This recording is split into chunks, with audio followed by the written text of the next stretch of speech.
Biryani recipe ആയിട്ടാണ് കേട്ടോ ഇന്ന് ഞാൻ നിങ്ങളുടെ മുമ്പിൽ വന്നിട്ടുള്ളത്. നമ്മുടെ അമ്പൂർ ബിരിയാണിയാണ്. അമ്പൂർ ബിരിയാണി എന്ന് പറയുന്നത് തമിഴ്നാടിൻ്റെ നോർത്തേൺ ഭാഗത്ത് ഉണ്ടാക്കുന്ന ഒരു ബിരിയാണിയാണ്. വളരെ ഫേമസ് ആയിട്ടുള്ള ബിരിയാണിയാണ്.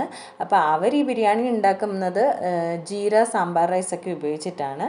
അപ്പം ഞാനിപ്പോൾ ഈ ബിരിയാണി ഇവിടെ ഉണ്ടാക്കി കാണിച്ചു തരുന്നത് നമ്മുടെ സാധാരണ ബിരിയാണി റൈസ് ഉപയോഗിച്ചിട്ടാണ് കേട്ടോ. അപ്പോൾ ഏത് റൈസ് എടുത്താലും റൈസിനെ 2 തവണ വെള്ളത്തിൽ കഴുകി 20 മിനിറ്റ് സോക്ക് ചെയ്യാൻ വെച്ചതിന് ശേഷം നമുക്ക് ബാക്കിയുള്ള പ്രൊസീജിയറൊക്കെ ചെയ്തു തുടങ്ങാം.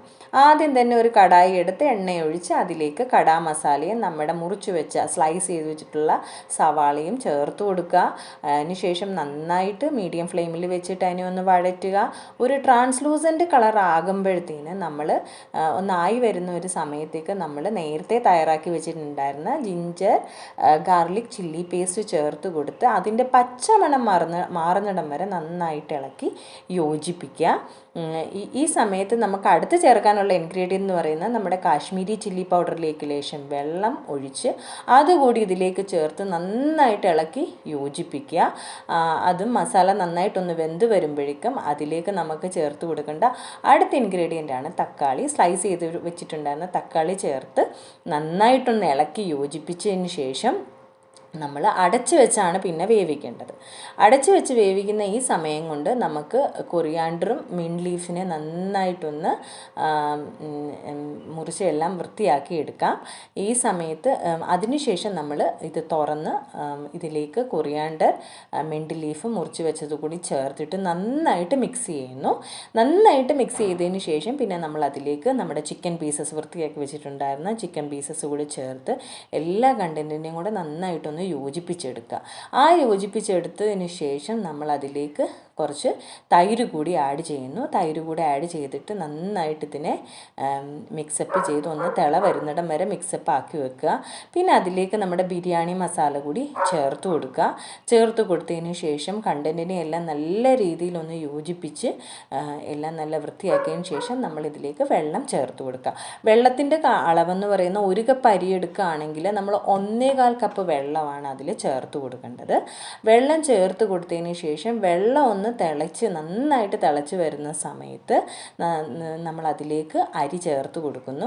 അരി ചേർത്ത് കൊടുത്തതിന് ശേഷം എല്ലാം ഒന്ന് നന്നായിട്ട് യോജിപ്പിച്ച് നല്ലൊരു തിള വരുമ്പോഴേക്കും ഇതേ രീതിയിൽ നമ്മൾ ഒരടപ്പ് വെച്ചിട്ട് താഴെ ഒരു തവ വെച്ചിട്ടുണ്ട്. അതിൻ്റെ മുകളിൽ നമ്മുടെ ബിരിയാണി ചെമ്പ് വെച്ചിട്ടുണ്ട്. അതിൻ്റെ മുകളിൽ ഒരു തുണി കൂടി ചുറ്റിയിട്ടുണ്ട് അതിൻ്റെ അടപ്പിൽ.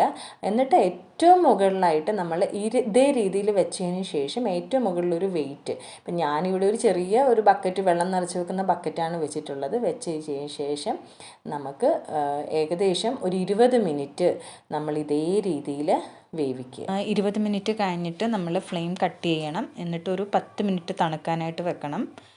അതിനുശേഷം തുറന്നതിന് ശേഷം വീണ്ടും ഒരു 10 മിനിറ്റ് വെച്ചിട്ട് എന്നിട്ടാണ് നമ്മൾ സെർവ് ചെയ്യേണ്ടത്.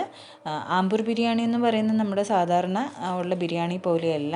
ഇതിൻ്റെ പ്രത്യേകത എന്ന് പറയുന്നത് ഇതിൽ നമ്മൾ കടാ മസാലയാണെങ്കിലും വളരെ ലിമിറ്റഡ് ആയിട്ട് യൂസ് ചെയ്യത്തുള്ളൂ. അതുപോലെ തന്നെ പൗഡറായിട്ടുള്ള മസാലപ്പൊടികളും വളരെ കുറച്ചേ യൂസ് ചെയ്യത്തുള്ളൂ. ഈ ബിരിയാണിയിൽ കൂടുതലായിട്ടും നമ്മൾ ചേർക്കുന്ന മല്ലിയില, പുതിനയില, പിന്നെ തക്കാളി അങ്ങനെയൊക്കെയുള്ള ഐറ്റംസാണ്. അപ്പം നമ്മുടെ ചിക്കൻ പീസസിനായാലും അതിൻ്റെയൊക്കെ ഒരു ഫ്ലേവർ കൂടി വരും. അപ്പോൾ വളരെ ടേസ്റ്റി ആയിട്ടുള്ള ഒരു റെസിപ്പിയാണിത്. പിന്നെ ഇന്നത്തെ റെസിപ്പിക്ക് ഒരു പ്രത്യേകത കൂടിയുണ്ട്. ഇത് ഞങ്ങൾ ഫാമിലി ആയിട്ടാണ് ഈ റെസിപ്പി ഉണ്ടാക്കിയിരിക്കുന്നത്. ഞാനും ഹസ്ബൻഡും മോളും ചേർന്നിട്ടാണ് ഈ റെസിപ്പി ഉണ്ടാക്കിയിരിക്കുന്നത്. മെയിൻ കുക്ക് തന്നെ എൻ്റെ ഹസ്ബൻഡാണ്. അപ്പോൾ വുമൻസ് ഡേ സ്പെഷ്യലായിട്ട് ഞാൻ എല്ലാ ആൾക്കാർക്കും ഈ ബിരിയാണി ഡെഡിക്കേറ്റ് ചെയ്യുകയാണ്. അപ്പം നിങ്ങളെല്ലാവരും വീട്ടിൽ ട്രൈ ചെയ്യണം. എന്നിട്ട് ഇഷ്ടപ്പെട്ടിട്ടുണ്ടെന്നുണ്ടെങ്കിൽ അത് കമൻറ്റ് ചെയ്യാനും മറക്കരുത്. പിന്നെ എൻ്റെ വീഡിയോ ഒക്കെ ഇഷ്ടമാണെന്നുണ്ടെങ്കിൽ മറ്റുള്ളവരിലേക്ക് ഷെയർ ചെയ്യാൻ കൂടി മറക്കരുത്. പിന്നെ എന്നും പറയുന്ന പോലെ തന്നെ എൻ്റെ കണ്ടൻറ്റൊക്കെ ഇഷ്ടമാവുന്നുണ്ടെന്നുണ്ടെങ്കിൽ സബ്സ്ക്രൈബ് ചെയ്യാൻ കൂടി മറക്കരുത്. അപ്പോൾ ഇനി കാണും വരെ എല്ലാവർക്കും ബൈ ബൈ.